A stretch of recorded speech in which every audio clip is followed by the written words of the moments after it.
बिस्मिल्लाहिर्रहमानिर्रहीम। अस्सलाम वालेकुम रहमतुल्लाहि व बरकातहू। मेरे दोस्तों, मैं हूं आपको दोस्त निसार जावेद, हाजिर खिदमत हूं एनजे ड्रीम टीवी के प्लेटफॉर्म से। दोस्तों, कुछ क्लिप लेके आया हूं, आपको कुछ क्लिप दिखाने हैं। क्लिप थोड़े गौरतलब है, बातें तो वही पुरानी हैं जो आप पुरानी हो चुकी हैं, लेकिन कुछ क्लिप्स आपको देखेंगे तो काफ़ी बातों से आपको रोशनी पड़ेगी। तो बातें हम करते रहेंगे, तो पहले हम एक क्लिप देखते हैं। हम जनाब अली, कैसे हैं आप? खैरियत से? खैरियत से। आप सुनाएं। मैं ठीक हूँ, आपकी दुआएं। आप हमें बिल्कुल लिफ्ट नहीं कराते हैं, पता नहीं क्या चक्कर है। हम तो कमाल पूरी है। कोशिश कर चुके हैं। कमाल करते हैं, सारी लिफ्ट आपके लिए। नहीं सही बता रहा हूं, मैं तो गिला कर रहा हूँ। अच्छा, गिला कर रहे हैं? नहीं, कि क्या हुआ ऐसा? चलो, मैं वो ब्रिगेड साहब है हमारा, मैं उसको भेजूंगा। एक काम है, उनको दो पुराने चैनल का लाइसेंस हमने उसको किया था, बेचे थे, तो उनको वो लाइसेंस फंसे हुए हैं। वो तो जरा आप एक स्पेशल मेहरबानी करवा दें। कौन से वाले? वो आएगा, आपको डिटेल मुझे भी नहीं पता, वो बताएगा आपको। अच्छा, मुझे तो आपने पहले कभी नहीं इसका कुछ कहा।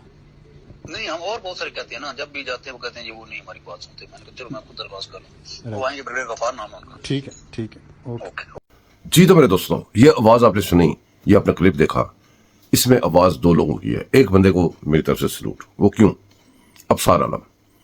जिस अबसार आलम को एक महकमे की जिम्मेदारी दी गई पैमरा की, उसको एक मुल्क का गद्दार जो कि तनहा किसी और बात की ले रहा है, हलफ उसने किसी और बात का उठाया हुआ है। आज आपके बच्चों के जहनों में जो जहर चल रहा है, जो जहर भर दिया गया है, जो पाकिस्तान के खिलाफ बातें करते हैं, जो कहते हैं कि इमरान खान नहीं तो पाकिस्तान नहीं, उन लोगों के जहनों में बातें डालने वाला ये शख्स जो चैनल्स बनाता था, जो लाइसेंस और सारी कंट्रोल करता था, इसका काम नहीं था। ये एक मिलिट्री का मुलाजिम था और ये ISI का चीफ था। ISI पाकिस्तान के आंख, कान, नाक, हाथ, पांव, सब कुछ ISI होती है। तो आप अंदाजा करें हमारे मुल्क को कहां तक गिरा दिया गया था।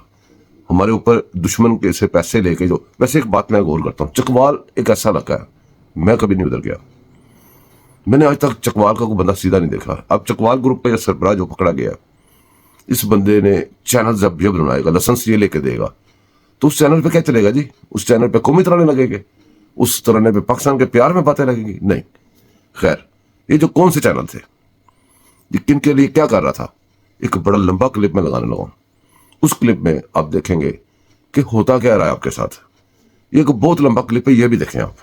चेयरमैन पैमरा के ओहदे से हटा दिया गया, तो फिर ना अबसार रहा, ना ब्रिगेडियर गफार रहा, लेकिन पैमरा था और ब्रिगेडियर गफार भी वही था, जनरल फैज भी वही था। फिर वो काम भी हुए। तो वो कहते हैं कि कौन से दो चैनल से, तो वो मैं आज बता देता हूँ आपको कौन से दो चैनल से। ऑडियंस का इश्तियाक है जानने का कि ये कौन से चैनल से, तो वो भी नाम हमारे सामने मैं आपको वो बता देता हूँ कि उस वक्त, और इसके उस वक्त इंडस टीवी था, उसके 4 लाइसेंसेस थे। उनमें से 2 लाइसेंसेस उन्होंने एक और जगह किसी और को फरोख्त किया और वहां से किसी और को फरोख्त हुए। और जिस तरीके से वो फरोख्त हुए और उसके मालिक को, इंडस टीवी के पहले मालिक को जिस तरह उठा के टॉर्चर किया गया और एक तय खाने में ले जाके उससे सिग्नेचर करवाए गए, वो ताकि वो अपने चैनल्स का कब्जा छोड़े, और वो इंडस का, और वो फिर किसी और को दिलवाए गए। और वहां से वो किसको दिलवाए गए? वहां से मलिक रियाज का पैसा इस्तेमाल, और कंवर मुइज जो टॉप सिटी है उसका पैसा इस्तेमाल हुआ।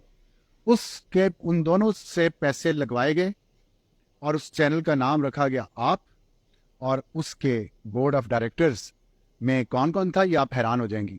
अभी मैं आपको वो नाम बताता हूँ। जुलाई 18, 2019 को एक मीटिंग हुई, अथॉरिटी मीटिंग पैमरा की, जिसको चेयर किया मोहम्मद सलीम चेयरमैन ने। अशफाक जमानी उसमें एग्जीक्यूटिव मेंबर थे। Major general retired Amir Azim Bajwa chairman PTA थे। Major retired Azam Salman Khan secretary interior थे। Miss Zahida Parveen secretary INB थी। Mister Sarfaraz Khan Jatoi member, Nargis Nasir member और शाहीन हबीबुल्ला मेंबर। इन्होंने उसकी मंजूरी दी उस बोर्ड ऑफ डायरेक्टर्स की। और वो चैनल जो पहले गजनफर अली जिसके CEO और डायरेक्टर थे, अल्ताफ हुसैन शाह डायरेक्टर थे, मिस जरमीना अली डायरेक्टर थे। उन सबके पास 1,000 शेयर्स थे, टोटल शेयर्स थे 3,000। और वो किन को गए? वो किन को गए? वो उन लोगों को गए जिन लोगों के जरिए इस मुल्क में नफरत और जहर फैलाई गई, जिन लोगों के जरिए इस मुल्क में फतवे लगवाए गए, जिन लोगों के जरिए लोगों को गद्दार, चोर, डाकू कहा गया, जिन लोगों के जरिए फौज में तकसीम पैदा की गई, जिन लोगों के जरिए अदलिया में तकसीम पैदा की गई, जिन लोगों के जरिए अवाम में तकसीम पैदा की गई। और उसमें से पहला नाम सुन लें आप, mister Aftab Iqbal, CEO, 2,697 shares उनको ट्रांसफर हुए। आप टीवी के पैसा किसका था? किसी और का, मलक रियाज का और कमर मुइज का।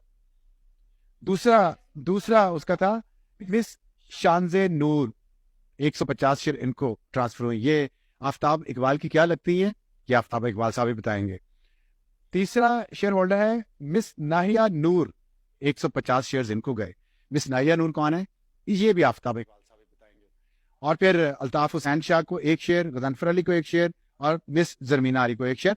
मतलब ये 3000 शेयर पूरे किए। और ये कौन करवा रहा था पीछे बैठ के? जनरल फैज और उसका गैंग।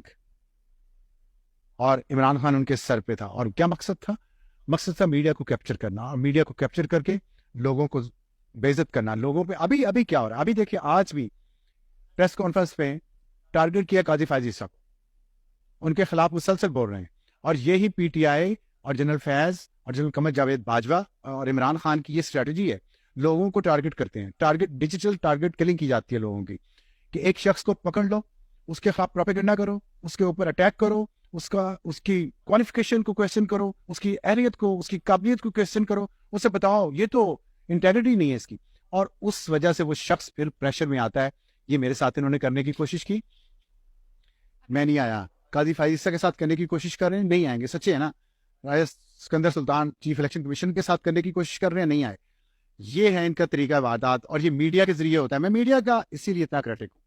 मीडिया को खरीदा गया, मीडिया के एंकर्स को। ये तो एक मैंने आपको बताया ना, ये किधर है आफ्ताब इकबाल? आज इस मुल्क में रहता है, इस धरती का बेटा है। जिसने इस धरती पे आग लगाई, जिसने इस फौज में तकसीम की, जिसने इस अदलिया में तकसीम की एंकर्स ने, वो किधर है आज? वो बैरून मुल्क फरार हो चुके हैं उनमें से अक्सर। और ये क्या होता था टीवी चैनल्स पे? आपको मैं आखिरी एक दिखा देता हूँ, क्योंकि टाइम भी मेरे पास थोड़ा शॉर्ट है। आपके पास टाइम ज़ाहिर है कम है, सच का टाइम कम होता है, झूठ यहाँ पे बहुत चलता है इस मुल्क में। जब मैं पैमरा में था तो एक मैंने सर्वे करवाया कि कश्मीर पर कितने प्रोग्राम्स होते हैं और पैनामा पे कितने प्रोग्राम्स होते हैं। 14 टीवी चैनल्स का अप्रैल 2016 से, जब पैनामा स्कैंडल आया, और जुलाई 2017 तक जब नवाज शरीफ को निकाल दिया गया पैनामा स्कैंडल, तो टॉक शोज जो हुए, मजमूई टॉक शोज 14,000 हुए, और पैनामा पर हुए 4,868। 4,868। कश्मीर पर जो पाकिस्तान का सबसे बड़ा मसला है, 389। इसलिए टीवी चैनल्स की जरूरत थी, इसलिए एंकर्स की जरूरत थी, इसलिए उनको टीवी चैनल खरीद के एंकर्स को दी। बड़े बड़े बिजनेसमैनों को पकड़ के, मलक रियाज जैसे। मलक रियाज क्यों टीवी पे चैनल पे पैसे लगा रहा था? गोल्ड टीवी पे पैसे क्यों लगाए गए? कामरान खान क्यों गए वहां पे? अजहर अब्बास इतने बड़े बड़े जर्नलिस्ट हैं, ये क्यों गए? सीनियर है मेरे, मैं उनकी इज्जत करता हूँ, लेकिन क्यों गए बोल में? इन्हें नहीं पता तो बोल कौन लेके आ रहा है, किसका पैसा लग रहा है बोल पे। और फिर सैकड़ों लोगों को साथ लेके गए और खुद छोड़ के चले गए। वो लोग वहां आज भी रोड लाए हैं, उनके करियर तबाह हो गए। और अब मलक रियाज दुबई से एक नया टीवी चैनल निकाल रहा है और लोगों को लेके जा रहे हैं वहां पे। क्या बिल्कुल नया फिर बोल बनाना है? क्या बोल आप टीवी बना के अभी तक मलक रियाज का इस मुल्क में तकसीम पैदा करने से दिल नहीं भरा? और उनके साथ जो एंकर्स जाते हैं वो क्यों सपोर्ट कर रहे थे जनरल फैज को पिछले 2 दिन तक? उन एंकर्स के लिए हम सवाल छोड़ देते हैं। मुझे आखिर में अगर इसका नाम लिया मैंने से, चले, और पसीने आना शुरू हो गया। आप मुझे भी पसीने नहीं आ रहे। अगर आप तो कामरान खान साहब बताए ना, इतने बड़े जर्नलिस्ट हैं, मेरे सीनियर हैं, मैं उनसे बहुत मोहब्बत करता हूँ, इज्जत करता हूँ। लेकिन पोल में उन्होंने क्या किया लोगों के साथ, और मलक रियाज ने क्या किया? मलक रियाज ने आप में क्या किया? आपके एम्प्लॉयज के साथ क्या किया? बोल के एम्प्लॉयज के साथ क्या किया? अब नया एक वेंचर, इतना पैसा है कि आप एडवेंचर पे एडवेंचर किया जाए और वर्किंग जर्नलिस्ट के मुस्तकबिल के साथ खेलें, उनके करियर के साथ खेलें, सिर्फ इसलिए कि आप अपना एजेंडा चलाना चाहते हैं इस मुल्क में। आप इस मुल्क को तबाह करना चाहते हैं और आपने रहना भी नहीं इस मुल्क में। नो वे। अभी फिलहाल इतने ही लोगों से सवाल करना है, आपने और भी नाम लेने। चलें, अभी सवालात आए थे मुझे कुछ इंस्टाग्राम पे, और मुझे कहा गया था कि इनका जवाब दे। वो सवाल आप रखें, उन पे बात करेंगे। आखिर मुझे ये बता दें, इस ऑडियो की सोर्स क्या है? ये जो ऐसे नहीं छोड़ी। देखें, ऑडियो की सोर्स मैं अभी नहीं बता सकता, क्योंकि इस ऑडियो की सोर्स अगर मैंने बताई तो मुझे खुद खतरा है उसका, और मैं खतरों से नहीं घबराता। जिंदगी जितनी मेरी है वो है, जिस दिन कब्र के अंदर चले जाना है। लेकिन मैं एक वादा आपसे करता हूँ कि मैं आपको सोर्स बता दूंगा, सच बताऊंगा। लेकिन बात फिर यहाँ से आपने प्रोग्राम शुरू किया था, टाइमिंग, वो टाइमिंग आप मुझे इजाजत दे, टाइमिंग मैं अपने पास रखूं। इस ऑडियो का सोर्स बताने की सोर्स मैं बता दूंगा, ये मेरा वादा है। और सच बता देंगे अभी पॉडकास्ट में, जब बताऊंगा कैमरे और माइक पे बताऊंगा। अच्छा ऐसे नहीं बताएंगे, कोशिश भी ना करूं। नहीं जी तो मेरे दोस्तों, आपको अंदाजा हो गया होगा कि आपके मुल्क में इतनी महंगाई, इतनी तबाही, बेरोजगारी